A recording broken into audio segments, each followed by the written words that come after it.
Oh, oh, oh, my Lanta. If there was ever a lesson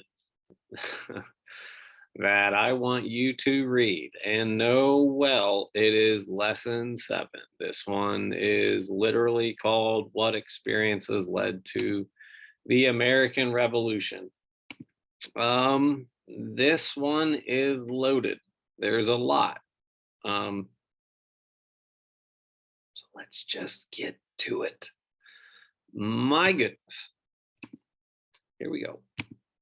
Um, this one, there's a lot here because there's a lot of history in these, and each one of these experiences, they're going to show up in the Declaration of Independence, because it was the writing of and signing of the Declaration of Independence that specifically led to the American Revolution. But what happened? Well, if if the American Revolution is a signal that the colonists wanted to break up with England, it's like we had this great relationship with England. Like, what happened? Why did you guys break up? Eh, Well, this is that lesson. Here we go. The lesson question: What experiences led to the American Revolution? A little bit about the purpose here. This lesson explains how British ideas about government were put to use in the colonies. So again, that philosophy shows up. What should good government do? And then if we have an idea about what good government does, what happens when there's bad government? What should we do? Ah, this is it. This lesson also describes why the colonists came to feel that the British government threatened their rights. Or in other words, in my words, why did the colonists break up with the British government?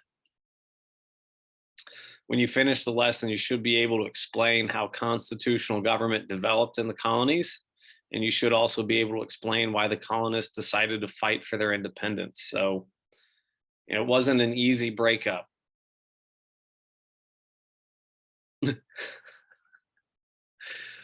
Yeah, that's a great picture there.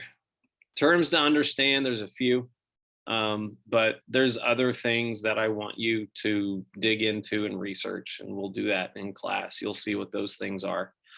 Um, but for this lesson, you need to know what a charter is, committees of correspondence, Daughters of Liberty, the First Continental Congress, Second Continental Congress, Sons of Liberty, and writs of assistance.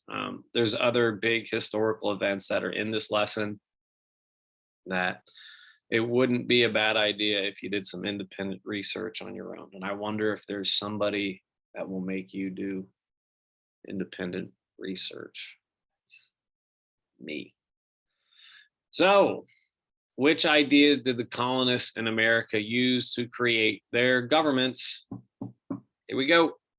To establish a British colony, one generally needed to have a charter from the king. A charter is a legal document.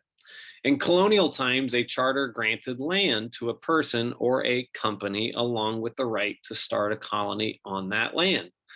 Most colonial charters said little about what kind of government a colony should have. As a result, the settlers had to develop their own form of government. Each of the 13 colonies had a government of its own. In creating their governments, the colonists tried to do two things. They tried to protect themselves from abuse of power by the British government, and they also tried to protect themselves from abuse of power by their colonial governments. So, to achieve these goals, the colonists used the basic ideas of constitutional government. Again, this is a callback to Unit 1. All colonial governments were based on the following ideas: natural rights, representative government, rule of law, separation of powers, and checks and balances. So, just again, Just beating the snot out of these basic concepts from Unit 1. Number 1, natural rights. Colonial governments were based on the idea that the purpose of government is to protect the people's natural rights to life, liberty, and property. That was lesson 2. Point number 2, representative government. The colonists elected representatives to their colonial legislatures. The first elected legislature was in Virginia in 1619. That's lesson 3. Rule of law. Number 3, rule of law. The colonists created a government of laws. The people who made and enforced the laws did not have unlimited power, and they too had to obey the laws. The colonial governments recognized the idea of higher law. This meant that colonial governments could not pass laws that violated the British Constitution. That's lesson 4. Separation of powers. The powers of the colonial governments were divided among 3 branches. A governor headed the executive branch. The governor carried out and enforced the law. In most colonies, the king or the owner of the colony appointed the governor. The legislative branch made the laws. Most colonies had legislatures with 2 houses. And finally, the judicial branch. The judicial branch was made up of judges or magistrates. The governor usually appointed the judges. The judges were responsible for handling conflicts about the laws. The judges presided at the trials of people accused of a crime. The judges also made sure that colonial laws did not violate the British Constitution. So again, that concept of separation of powers, that's a callback to lesson 5. Yeah. Checks and balances is the final one. Again, this is a callback to lesson 5 as well.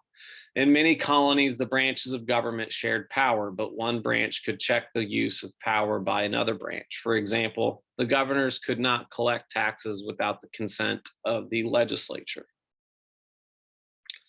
No taxation without representation. And if the representation says, no, let's not tax, then there's no tax.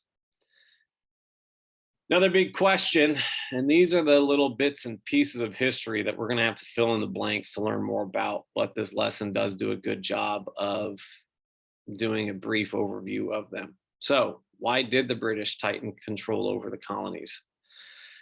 All right, here we go. For much of the colonial period, Great Britain paid little attention to the colonies. Britain had become a world power and was often busy fighting wars in Europe, specifically against France. The government in Britain did not have much time to devote to the colonies. In addition, the colonies were a long distance away. Communication between the colonies and Britain was slow because the news had to travel by ship. That's a boat crossing an ocean. Pardon me. I have a globe. Here are the colonies. Here's Britain. This big chunk in between is pretty big. Right back. Oh God, that's an antique. Don't want to break it. News of events in the colonies reached Britain months later. Orders from the government to the colonies took months to arrive. During the years of British neglect, the colonists became used to ruling themselves. Further, the colonists had been able to ignore many of the laws made by Parliament. By the mid-1700s, however, the British began to show a new interest in the colonies. In 1763, Britain won a long and costly war against France. I've already had you do an assignment over that. Why do we have to know things in the past? Because it matters. You have to understand why the British wanted to tighten control over the colonies. And the cost of the conflict left the British with a large national debt. Parliament saw the colonies as a source of much needed money. How are the colonies making money? Were they just producing it? No, they were making cotton in the South. They were growing food that was then shifted out to back to England. There's more land here that just travels on a ship back. And in the north, they were making ships. How did the English become a world power? They are known for their navy, and a lot of their ships were made in the northern colonies like Massachusetts and New York. So, with that being said, they felt the colonies should pay their portion of the cost of the war. To reduce the national debt, Parliament raised taxes in both Britain and the colonies. The British government also began to tighten trade regulations between the colonies and other nations. Pirating. Pirates. You guys download music illegally now or watch movies illegally now? That's pirating. It's illegal. So they want to tighten control, not over like streaming rights, but stuff. These are some of the examples of British laws that affected the colonies. Okay, we already know about this one, the Proclamation of 1763. The law banned settlement in certain Western lands. Its purpose was to reduce tensions between the colonists and Native Americans. The British Army could then withdraw from the frontier and thus saving the government money. But again, people broke this law all the time. They walked right over those Appalachian Mountains. Another good cartoon. Love it. Great. The Sugar Act of 1764. So a year after the proclamation. Here's another little tidbit. The purpose of the law was to stop the smuggling of goods into and out of the colonies. Pirating. It gave the British Navy greater control or power to search, colonial ships. Naval officers used writs of assistance or search warrants that allowed them to board colonial ships. The law also required products such as tobacco, sugar, and timber to be shipped directly from the colonies to Britain. The law set taxes on cloth, sugar, coffee, and wine coming into the colonies. So again, like a modern example there, like one of the reasons why Walmart is so cheap is because they buy a lot of products. They can just go right there, cuts out the middleman, right? Well, that's kind of what the Sugar Act did. It created a middleman. If everything that was made in the colonies had to go to Great Britain first, that's a bit of an inconvenience. And as you have learned from me, if cash rules everything around me, try and get the money, dollar bill, y'all. Hope I don't get copyrighted by YouTube for saying that. Yeah. It does create a bit of a problem. Extra taxes on goods coming in and out of the colonies, that's a bit of an inconvenience. Not to mention the writs of assistance thing. The British Navy can just search whatever ship that they want. Seems a bit unfair. Stamp Act 1765. This law imposed a tax on every legal document, newspaper, pamphlet, and deck of cards coming into the colonies. What? Okay, one thing that you will learn in your life is that if you're gonna make somebody upset, there's certain people that you don't want to make upset. For you as a middle schooler, you probably don't want to upset somebody larger than you. But the Stamp Act upset a group of people that have an influence over how life is. We call that group of people lawyers or journalists. You want to make some changes in society, you make the journalists and the lawyers upset. Journalists are people that write articles. The Stamp Act made lawyers upset because all they do all day is write things, deal with paperwork, write things, deal with paperwork. Stamp Act was a bit of an inconvenience on that.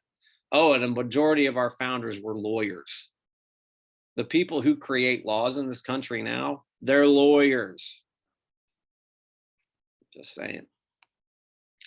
Quartering Act of 1765. The British government moved the army from the western lands into the cities. So again, that proclamation of 1763 that capped expansion west. Uh,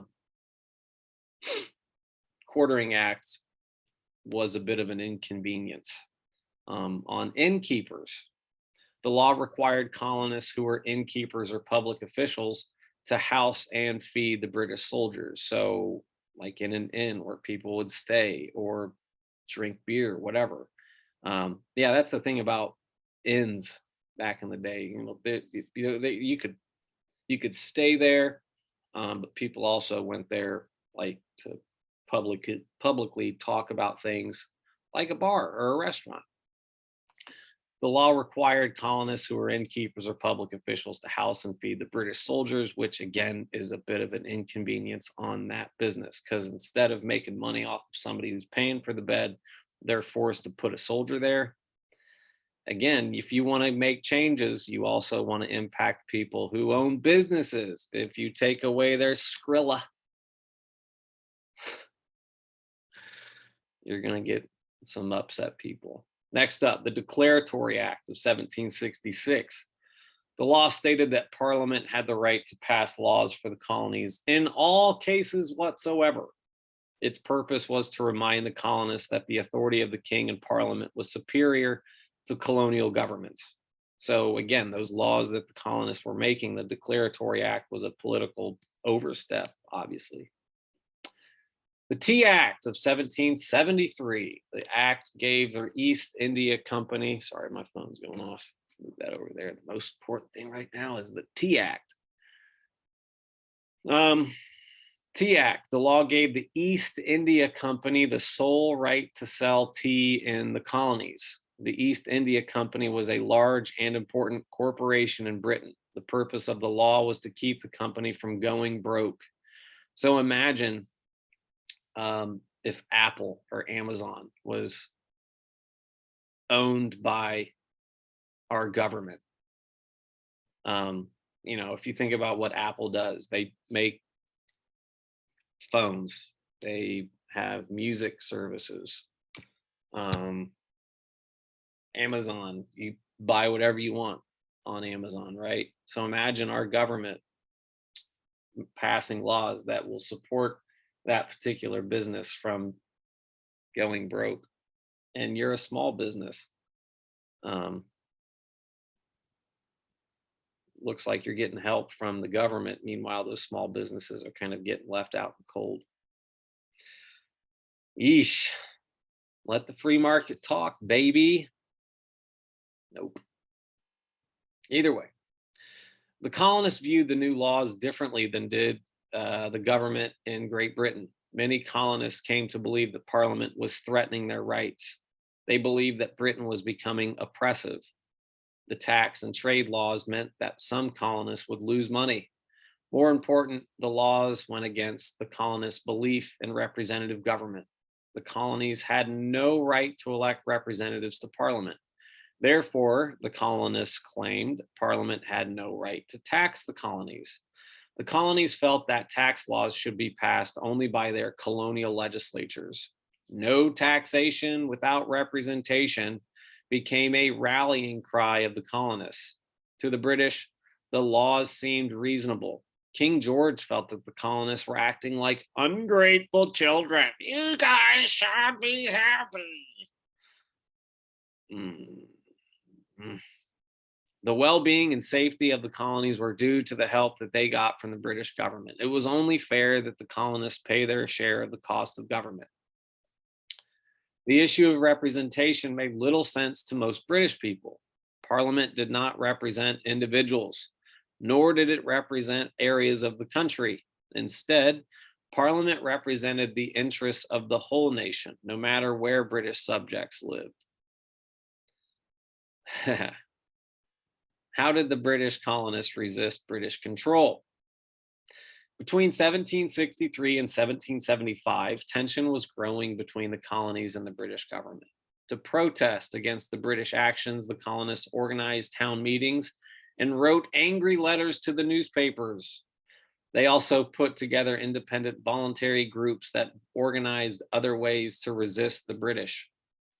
The most significant of these groups were the Committees of Correspondence. Their mission was to make sure that each colony knew about events and opinions in the other colonies. Although the committees began as voluntary associations, their success led to their establishment by most of the colonial governments. The committees raised the spirits of the people and united them against the British. Eventually, all the colonies were linked by committees of correspondence. So just think about this. Like, if you think about those 13 original colonies, okay, they were different, very different. Um, what people were like in the North was much different from what people were like in the South. But the one thing that united them was their issues against the British government. So these committees of correspondence were extremely important by uniting the different interests within the colonies. So, look at that cartoon. Oh, what was the result? Well, you'll see. Different points of view here in this ideas for discussion little tidbit. Um, all historically correct. But let's just get to the rest. Let's get to the problems. Two other important groups were the Sons of Liberty and the Daughters of Liberty. The Sons began in 1765 and quickly spread throughout the country. The Sons of Liberty organized resistance to the Stamp Act. I told you, you don't want to make lawyers upset. Mobs of people attacked the homes of tax collectors. The Sons of Liberty burned effigies or straw dummies made to look like royal officials. They marched in the streets and sometimes committed violent acts. Women soon got together and formed the Daughters of Liberty. They helped to make the boycott of British trade effective. Instead of buying British goods, they began spinning their own yarn and making their own linen.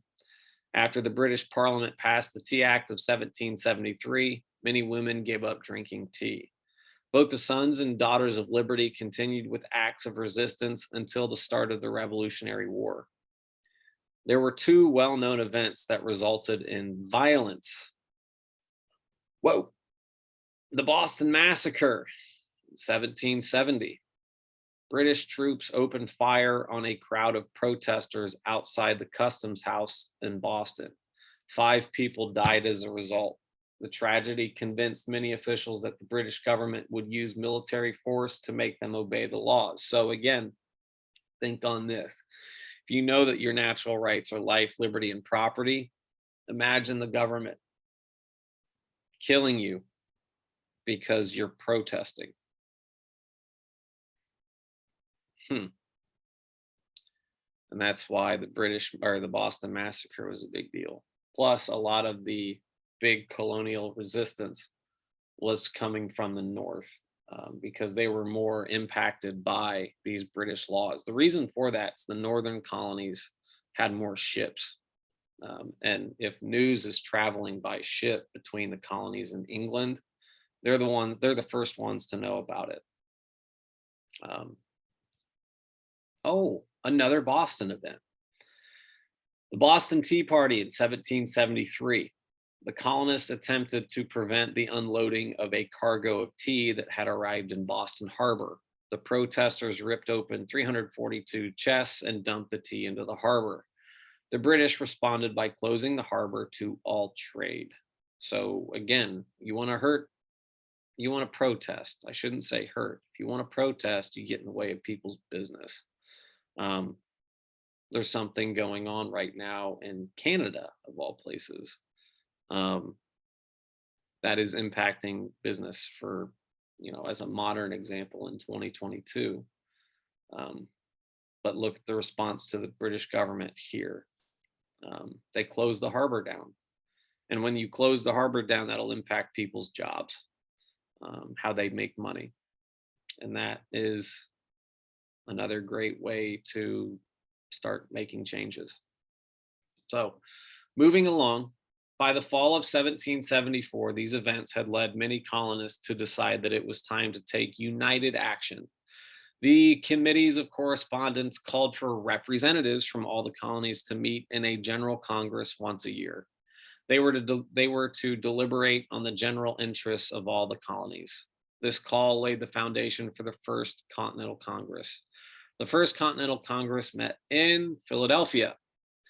12 of the 13 colonies sent representatives. It was the start of a unified American government. And there's the first time that we see the concept of America.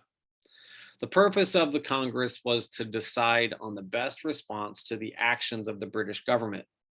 The members of Congress agreed to impose their own ban on trade with Great Britain. So again, hitting Britain where they want it, or it would hurt the most, and that's the money side. Cash rules everything around me. Congress hoped that this move would force the British government to change its policies toward the colonies. On April 19th, 1775, fighting broke out between Great Britain and the American colonies. On that day, British troops marched to the towns of Lexington and Concord in Massachusetts. The army was supposed to capture hidden guns and supplies by surprise, but a system of signals warned the Americans. The Americans fired on the British and forced them back to Boston. And this was the beginning of the Revolutionary War, 1775. A few weeks later, representatives of the colonies met in Philadelphia for the Second Continental Congress. The delegates to the Congress decided to resist the British. Congress organized the Continental Army and called upon the colonies to send troops. The delegates selected George Washington to lead the army. And again, he is a well-known figure from the 7 Years' War. A year later, Congress asked a committee to draft a document explaining why the colonists felt it was necessary to free themselves from British rule. This document is known as the Declaration of Independence. So, the creation of our country is very much influenced by resistance, resisting political acts by Parliament and the King in England that tread on a few groups of people that ran businesses and lawyers, journalists, that sort of thing. And then after that resistance came actual acts of violence. And with all of that going on, fighting is going on. That big outcome of the Second Continental Congress was the final. That was the straw that broke the relationships back. Declaration of Independence. Yeah. It's a long video, I know, but there's a lot here. The violent acts in Boston, specifically an act of resistance that impacted Britain's ability to make money, and other instances as well of the British trying to control the colonies. There's a lot, and the more you know about these events, the better off you'll be in terms of, one, understanding the ideas of our government now. If you understand why, anybody protests now, it's coming from this era. Americans are known to resist things by protesting or boycotting certain products. It's part of who we are.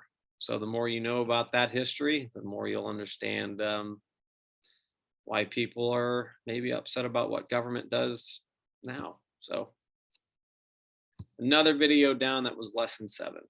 See ya.